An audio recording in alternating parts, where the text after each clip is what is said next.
Let's face it, the best way to play the Switch is using a Pro controller. They're more comfortable to hold and are better suited for longer periods of game time. I've gone through a few sets of Joy-Cons due to drifting issues, and right now my Pro controller is my controller of choice. It even wins out over my PlayStation control pad. There are so many controllers on the market for the Nintendo Switch, and so far I've also used the wired Power A control pad, which is a great and inexpensive choice if you're just looking for a cheap second controller without the bells and whistles of the Pro. But what if you wanted all those features like gyro functionality, rumble and NFC support without spending as much? Well, that's where the wireless GULIKIT KIngKOng Pro controller comes in. Quite a mouthful. At just over £40, the KingKong Pro promises to be the one controller to rule them all. With a built-in acceleration sensor, 6-axis gyroscope to support motion sensing on the Switch, dual vibration motors and support to connect Amiibo functionality, to name just a few features. This pad promises a lot, but can it deliver?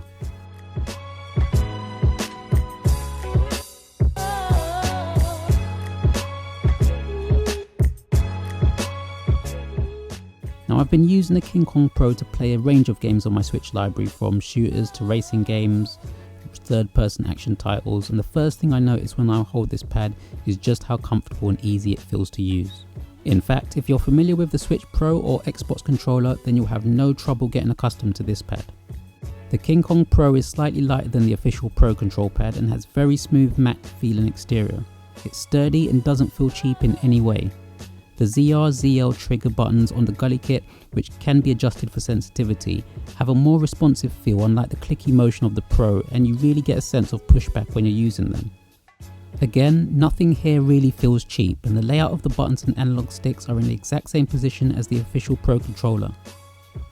If there's one thing, and this would be me nitpicking, I would say the official Pro controller sticks are slightly more tied to feeling, but I would expect nothing less from a Nintendo designed controller, so the GULIKIT has big shoes to fill in the first place. Saying that, what it does do, it does very well, and I found myself preferring to use the KingKong Pro for a few games just because of how the trigger buttons perform and feel. The D-pad also has a softer feel, and you don't feel as though you have to fight against it to get your inputs registered.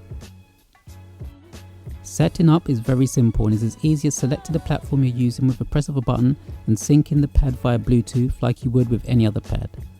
Now, this pad actually works with the Nintendo Switch, PC, Android and Steam devices, and once powered on you can see which you have paired it with by viewing the icon on top of the pad. You'll also notice a couple of extra buttons on the face of the controller, and this is because this pad has a learning function, so you can activate an autopilot so you don't have to keep pressing the same button over and over again. Think of something like picking up weeds in Animal Crossing. Instead of constantly pressing the A button, you could program it so the controller can take over and do it by itself. Obviously there are some limitations and you'd have to play around with what could work for you depending on the game you're playing, but it's nice to have this feature included. You also have a turbo button for repeated shooting, for example.